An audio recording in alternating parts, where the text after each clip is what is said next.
19 19 এমনই একটি সংখ্যা যার অঙ্ক দুইটির স্থানীয় মানের বর্গের বিয়োগফল সংখ্যাটি নিজেই অর্থাৎ 19 অর্থাৎ 19 সংখ্যার স্থানীয় মান অর্থাৎ 10 অর্থাৎ একের স্থানীয় মান 1 গুণ 10 সমান 10 10 স্কোয়ার বিয়োগ 9 হচ্ছে একক ঘরে রয়েছে, সুতরাং 9 স্কোয়ার, তাহলে পাবেন আপনার সংখ্যাটি 19 অর্থাৎ অঙ্ক দুটির স্থানীয় মানের বর্গের বিয়োগফল সংখ্যাটি নিজেই। এটা কিন্তু অন্যান্য মৌলিক সংখ্যার ক্ষেত্রে হবে না, শুধুমাত্র 19-এর ক্ষেত্রেই হবে। আর এই 1400 কোরআন নাজিল হওয়ার 1400 বছর পরে হঠাৎই মানুষের নজর পড়লো সূরা মুদাসসির সূরা নম্বর 74 আয়াত 30 এবং 31-এ, এবং তারপর থেকেই মানুষ আবিষ্কার করা শুরু করলো যে পবিত্র কোরআনে কি 19-এর সামঞ্জস্যতা রয়েছে, কেনই বা আল্লাহ 19-কে বেছে নিলেন, 19 সংখ্যাটিকে। এটা নিয়ে বিস্তর গবেষণা হয়েছে। আর চলুন আমরা আগে দেখিনি এই সূরা মুদাসসির সূরা নম্বর 74 আয়াত 30 এবং 31-এ এই 19 সম্পর্কে আল্লাহ কী বলেছেন।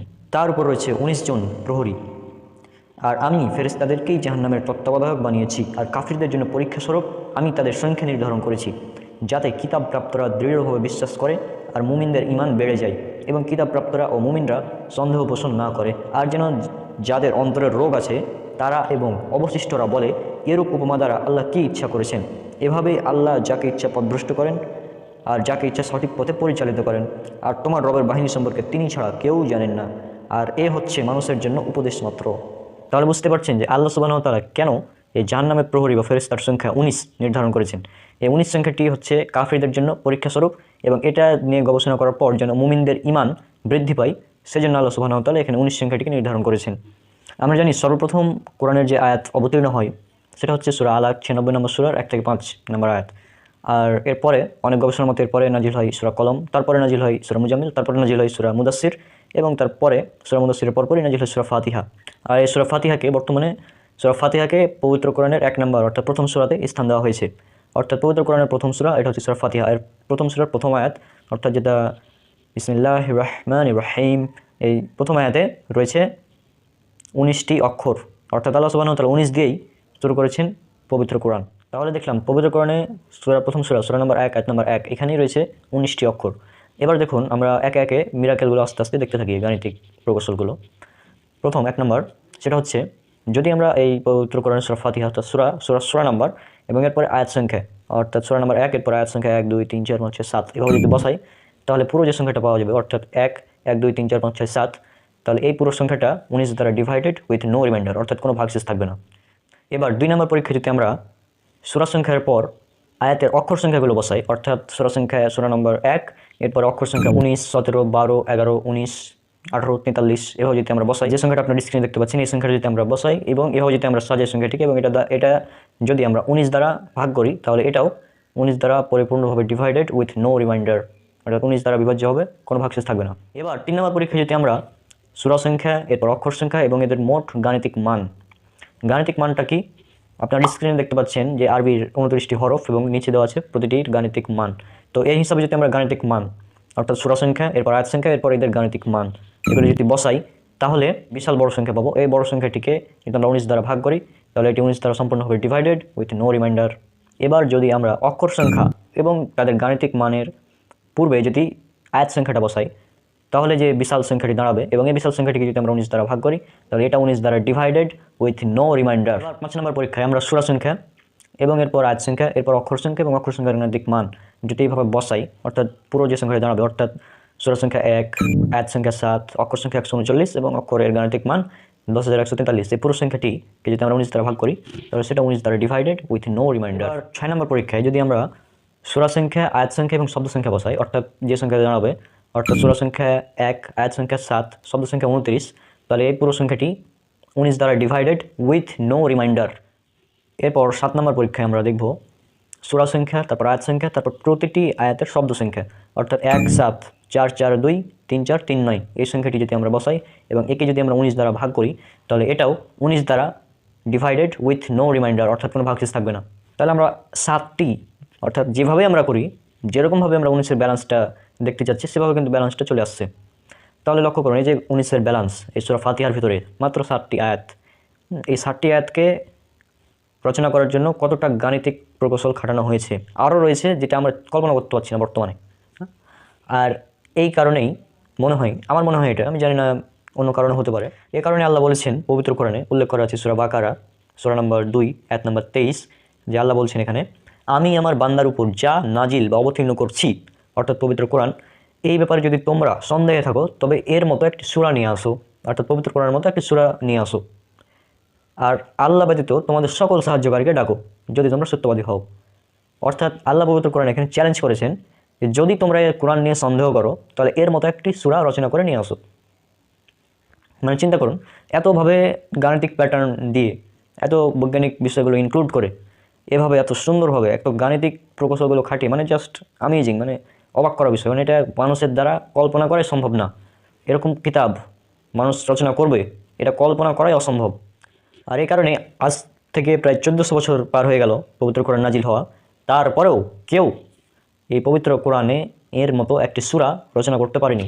এত গাণিতিক প্যাটার্ন খাটিয়ে কেউ সূরা রচনা করতে পারেনি। অনেকেই চেষ্টা করেছে কিন্তু ব্যর্থ হয়েছে। এটা একটা চ্যালেঞ্জ।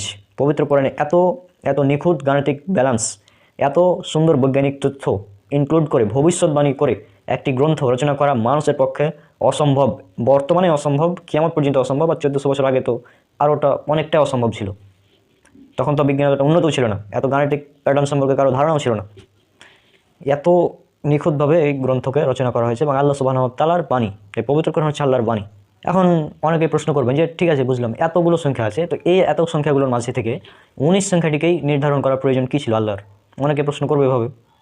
এটা এই কারণে যে 19 সংখ্যা অন্যান্য মৌলিক সংখ্যার চেয়ে 19 সংখ্যার বৈশিষ্ট্যটা সম্পূর্ণ আলাদা। প্রথমে বললাম যে 19 অঙ্ক, 19 যে সংখ্যাটি রয়েছে এই সংখ্যার স্থানীয় মানের বর্গের, এই সংখ্যা দুটির স্থানীয় মানের বর্গের বিয়োগফল এই সংখ্যাটি নিজেই, অর্থাৎ 10 স্কোয়ার মাইনাস 9 স্কোয়ার ইকুয়াল 19, যেটা অন্য কোনো মৌলিক সংখ্যার ক্ষেত্রে হবে না। আপনি চেষ্টা করতে পারেন। পবিত্র কোরআনের যে মূল বিষয়, অর্থাৎ পবিত্র কোরআনের প্রচারের বিষয়গুলোর মধ্যে যেটা মূল, সেটা হচ্ছে আল্লাহর একত্ববাদ প্রচার। এই একত্ববাদ শব্দটির আরবি হচ্ছে ওয়াহিদ, অর্থাৎ ওয়াও আলিফ হা দাল। এটার যদি আমরা গাণিতিক মান যোগ করি তাহলে সেটা হবে 19, অর্থাৎ 6 + 1 + 8 + 4 = 19। তাহলে মূল কথা হচ্ছে যে 19 সংখ্যাটি আল্লাহর একত্ববাদ প্রচারের আরও একটি গুরুত্বপূর্ণ মাধ্যম। এই জন্য আল্লাহ পুরো পবিত্র কোরআন জুড়ে এই 19 সংখ্যার একটি গাণিতিক প্যাটার্নকে সেট করে দিয়েছেন। 19 সংখ্যার সাথে আল্লাহর একত্বের যেমন মিল রয়েছে, ঠিক তেমনই আল্লাহ শব্দটিরও মিল রয়েছে। আল্লাহ শব্দটি পবিত্র কোরআনে মোট তার জাতক সহ এসেছে 2698 বার। আর এই 2698কে যদি 19 দ্বারা ভাগ করেন, সেটা 19 দ্বারা ডিভাইডেড উইথ নো রিমাইন্ডার, কোনো ভাগশেষ থাকবে না। তাহলে বুঝতে পারছেন এই পবিত্র কোরআন কতটা গাণিতিক প্যাটার্ন, কত সুন্দর বৈজ্ঞানিক তথ্য নিয়ে রচনা করা হয়েছে, এবং এটা আল্লাহর বাণী, আল্লাহ সুবহানাহু ওয়া তাআলার পক্ষ থেকে এসেছে। কারণ কোনো মানুষের দ্বারা এটা লেখা অসম্ভব। আর আল্লাহ পবিত্র কোরআনে চ্যালেঞ্জ করেছেন অনেক জায়গায়। সূরা বাকারা সূরা নম্বর 2 আয়াত নম্বর 23 বলেছেন, যদি তোমরা, আমি আমার বান্দার উপর যা নাজিল করেছি, যদি তোমরা এই ব্যাপারে সন্দেহে থাকো তাহলে এর মতো একটি সূরা রচনা করে নিয়ে আসো, এবং আল্লাহ ব্যতীত তোমাদের সকল সাহায্যকারীকে ডাকো যদি তোমরা সত্যবাদী হও। আর এর পরের আয়াতে বলছেন, আর কখনোই তোমরা পারবে না। তাহলে ভয় করো আল্লাহ সুবহানাহু ওয়া তাআলার সেই আগুনকে, অর্থাৎ যা কাফিরদের জন্য সে রেডি করে রাখা হয়েছে। সুতরাং আজকের ভিডিওটা আমরা শুধুমাত্র সূরা ফাতিহাতে যে সমস্ত গাণিতিক ব্যালেন্স 19-এর রয়েছে সেটা নিয়ে আলোচনা করলাম, এবং এর পরবর্তী এপিসোডে ইনশাআল্লাহ পুরো পবিত্র কোরআন জুড়ে 19-এর গাণিতিক প্রকৌশল, এটা পুরোটা হয়তো বলে শেষ করা যাবে না, তাও যতটুকু সম্ভব, যেগুলো সাবলীল এবং ভালো সুন্দর এবং বোধগম্য ক্যালকুলেশন, সহজ ক্যালকুলেশন, সেগুলো নিয়ে আমরা আজকে আলোচনা করব। পবিত্র কোরআনের শুরুতে আল্লাহ শব্দটি বসেছে এমন সূরার সংখ্যা হচ্ছে মোট 42টি। আর এছাড়াও বিভিন্ন জায়গায় পবিত্র কোরআনে বিভিন্ন জায়গায় আল্লাহ শব্দটি বসেছে, যেমন কোনো সূরার 45 নম্বর আয়াতে, কোনো সূরার 48 নম্বর আয়াতে। এভাবে যদি সমস্ত আয়াত সংখ্যাগুলো যোগ করা হয় তাহলে যে হিসাব করে যেটা পাওয়া গিয়েছে যোগফল, সেটা হচ্ছে 1,18,123, যা 19 দ্বারা সম্পূর্ণরূপে ডিভাইডেড উইথ নো রিমাইন্ডার। এবার আসি পবিত্র কোরআনে নাজিল হওয়া সর্বপ্রথম 5টি আয়াত নিয়ে, অর্থাৎ সূরা আলাকের প্রথম 5টি আয়াত। সূরা আলাক এটি পবিত্র কোরআনের 96তম সূরা, অর্থাৎ শুরু থেকে যদি গণনা করেন তাহলে এই সূরাটি বসেছে 96তম অবস্থানে, এবং এটা যদি শেষ থেকে গণনা করেন তাহলে পাবেন ঠিক 19তম অবস্থানে। আর এই সূরার প্রথম 5টি আয়াতে মোট শব্দ রয়েছে ঠিক 19টি। আর এই পুরো সূরাতে, অর্থাৎ পুরো সূরা আলাকে মোট শব্দ রয়েছে 76টি, যা 19 দ্বারা বিভাজ্য। আর এই সূরাতে, সূরা আলাকে মোট আয়াত সংখ্যা রয়েছে ঠিক 19টি। মানে জাস্ট একবার 19-এর ব্যালেন্সটা চিন্তা করেন। পবিত্র কোরআনের শুরু থেকেই 19-এর ব্যালেন্স এটা খাটানো হয়েছে। এবার আসি পবিত্র কোরআনের সর্বশেষ নাজিলকৃত আয়াত সম্পর্কে। পবিত্র কোরআনে সর্বশেষ যে আয়াত নাজিল করা হয়, সর্বশেষ নাজিলকৃত সূরা, সেটা হচ্ছে সূরা নাসর। যা পবিত্র কোরআনের ঠিক 110তম অবস্থানে রয়েছে। আর এই সূরা নসর এটির আয়াত সংখ্যা হচ্ছে মাত্র 3টি। আর এর প্রথম আয়াতে রয়েছে ঠিক 19টি অক্ষর। আর এই পুরো সূরা নসরে মোট 19টি শব্দ রয়েছে।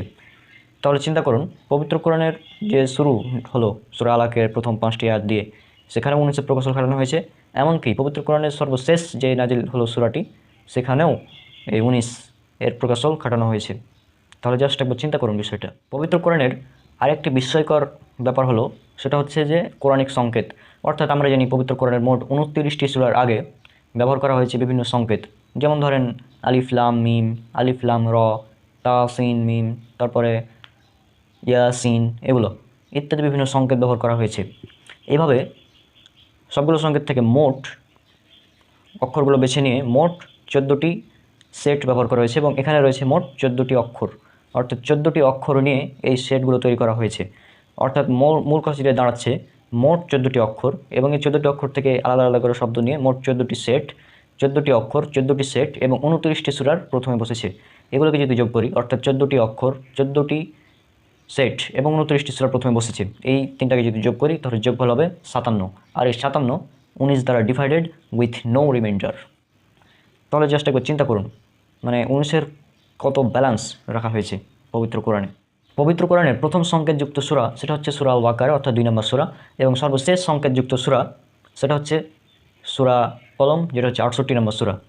এই পবিত্র কোরআনের সূরা বাকারা থেকে সূরা কলম পর্যন্ত নিয়ে মোট আল্লাহ শব্দটি ব্যবহার করা হয়েছে 2641 বার, যা 19 দ্বারা ডিভাইডেড। এবং পবিত্র কোরআনের বাকি অংশে অর্থাৎ 69 নম্বর সূরা থেকে নিয়ে একদম 114তম সূরা পর্যন্ত এখানে আল্লাহ শব্দটি ব্যবহার করা হয়েছে 57 বার। আর এই 57 19 দ্বারা ডিভাইডেড উইথ নো রিমাইন্ডার।